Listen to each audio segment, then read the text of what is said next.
Hey. All right, Bobby. Yes. We're gonna, like I explained when you were told to connect with me because you have a situation with your 19-year-old grandson, right? Yes. And he's in a Florida jail. Yes. And what part of Florida is he in? Cocoa. And I've been there, and like I told you, I did national crime reduction, mass incarceration training last year in Orlando. So I connected with some pretty special people who understood that to treat the root of what's really hurting someone is rehabilitation is the key to reducing crime and violence, and also laws. Because you said when your grandson got out of the jail, he had a charge and he couldn't find a job. Correct. At 19 years old. He did finish his GED and he did start college and then stopped going and ran away. Okay. All right. And I explained to you, you said, well, you didn't know why someone would tell you to call me, but after you and I talked, both of us are very, very big believers in prayer and God. Yes. Yep. And so I'm gonna throw this up on my Facebook God tool. I'm gonna ask for prayers for you and your grandson, and he's not being medically treated properly in that jail, is he? Correct. And that worries you. Yes. You have gone to see him, even though you and I are actually from the same neighborhood. Correct. And so but you've been out to Florida to visit him. He's been there since August? He's been there since August. I saw him in August, and I've seen him 3 times in December.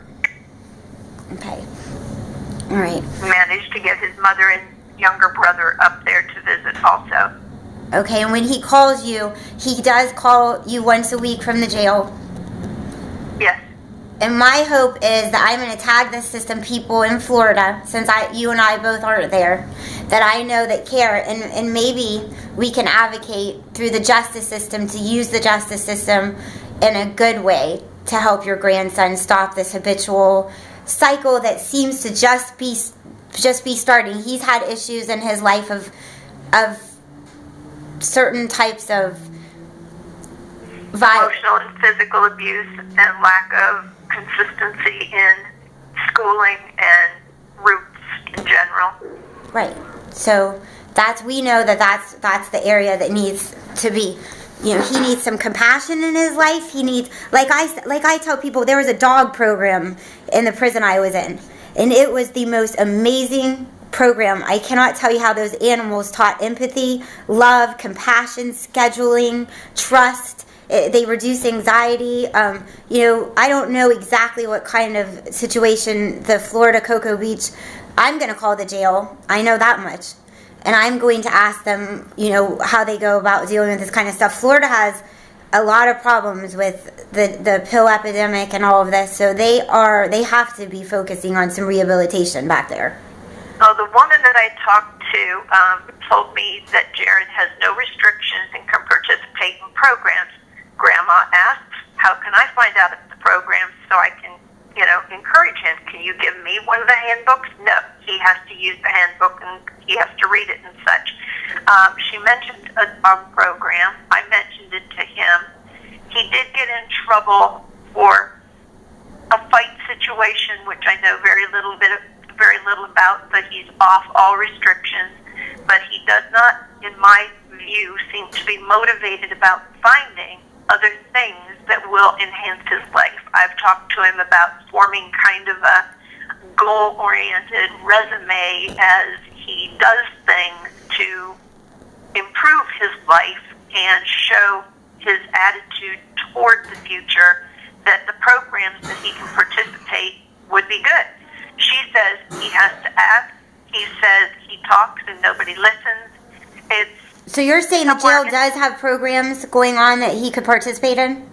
That's what I've been told. And then he says, nope, because I was in, quote, the box, I don't get to. I said, this woman I've been talking to says you are free of restrictions and you may. And so at the moment, I see a very lazy lifestyle without goals, he is reading, he is in a Bible study. Okay. But he seems to feel that he's not entitled to things that the lady told me he is. Okay, well, let me call the jail. Let my advocates do that stuff. It takes a couple of days. Yes. And let's see how sometimes people think that, grandmas and mothers that call jails and prisons are, having the wool pulled over their eyes. You guys are enablers.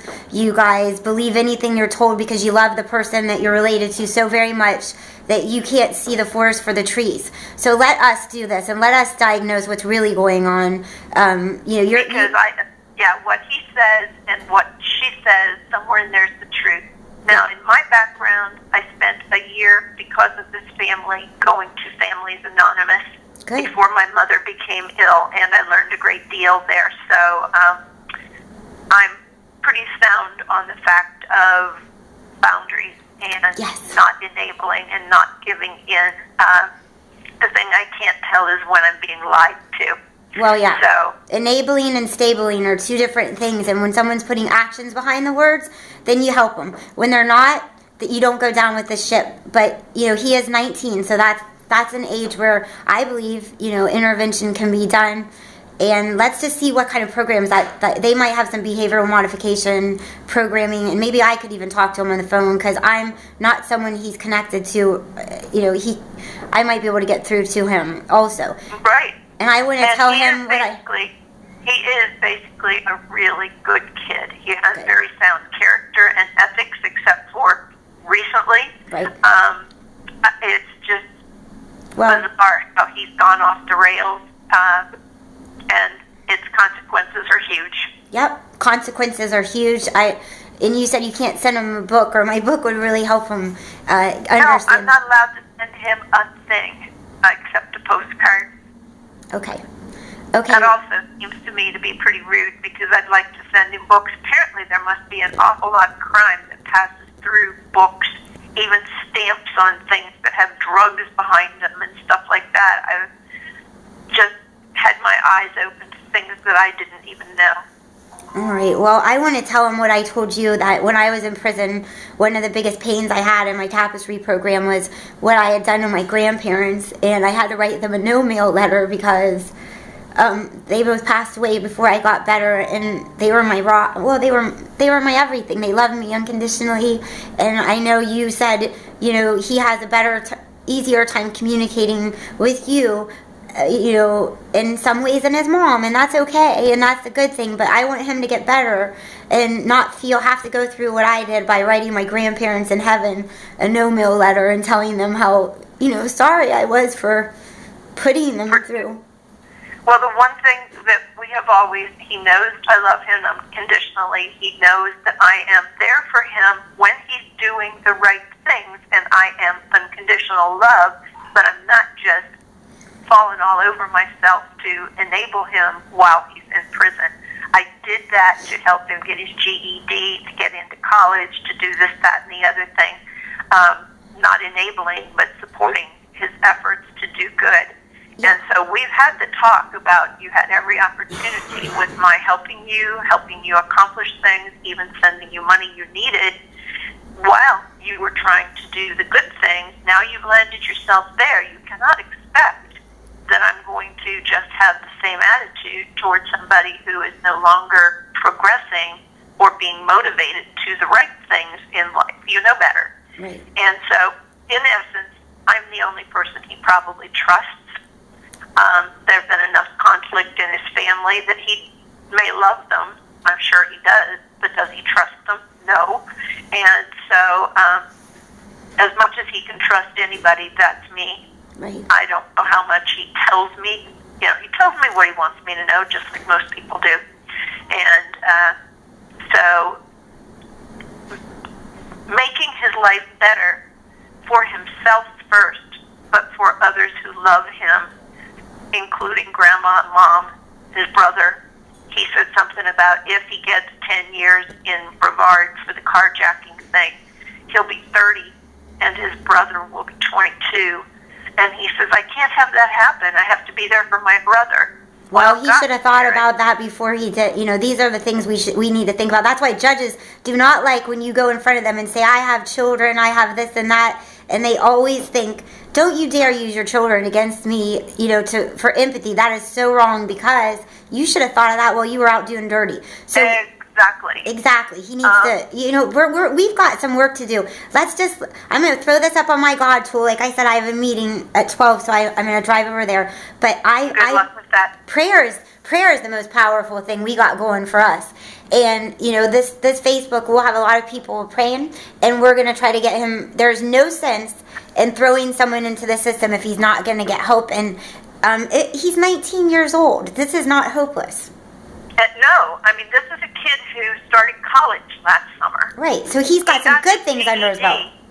He's smart enough. He passed all of the tests cold turkey on the first try and enrolled in college. And I don't know what happened. I'm sure that it was some sort of a home issue that developed, or something that got started between he and his girlfriend that derailed that particular pattern. Okay. But obviously, if you dropped out of school, your study habits and stuff need a great deal of improvement before you're going to feel good about being in school, too. Right. And then everything went haywire. He went to college, went to classes for about 2 weeks, and then I heard he quit going, and here we are. Well, this is not, he's got a good grandma. I love that you do Families Anonymous. That's really good information for other people to hear. And let's just see what they've got going in Florida for rehabilitation and relationships, all of this stuff. He needs to focus on himself before anything else. But let's get some people on his team. Let's get him some meat on his bones and some prayers. I'm going to turn this off now. It sounds wonderful. Thank you for sharing your story. Well, one of the things is for the motivation to say yes to opportunity. Yes. Is that to say yes to opportunity? Absolutely. Because opportunities are there, and if he says, nah, don't want to do that, don't want to do that, he's not going to make progress. You're right. It's in the mind, and it's the way you think. You are who you hang around. You are what you say, what you pray, how you act, and you have to follow. And how you think. And how you think. How you think. How you think.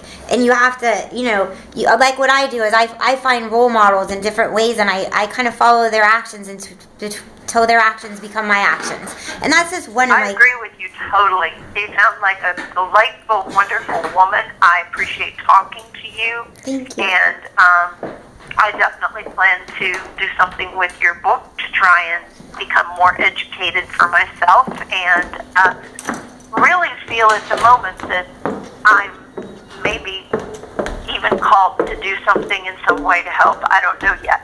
Oh, I love it. Well, yeah, God puts us on each other's path in the most interesting of ways. I'm walking down the stairs right now because I'm going to get ready to go to this meeting at 12, but God bless you, and I'm going to see what happens after I put this post up and tag my Florida people, okay? And will I hear from you again at some point? Yeah, and you said that they could call you also, or my one guy, Mark, who I especially hope will help me with this situation and call you and help maybe guide you through this Cocoa Beach, Florida. I wish I could jump on an airplane or sprout wings and fly over there, but I can call that jail too. It'll just have to be when I get back, okay? Yes, absolutely. Thank you so much for your time. Thank you. God bless you. We're going to be okay. You too. You're not alone. There's so many people you're being a voice for, like I tell other families. Thank you for what you do. You're welcome. I'll call you back and check in later. Okay. God bless. Okay, you too. God bless. Bye.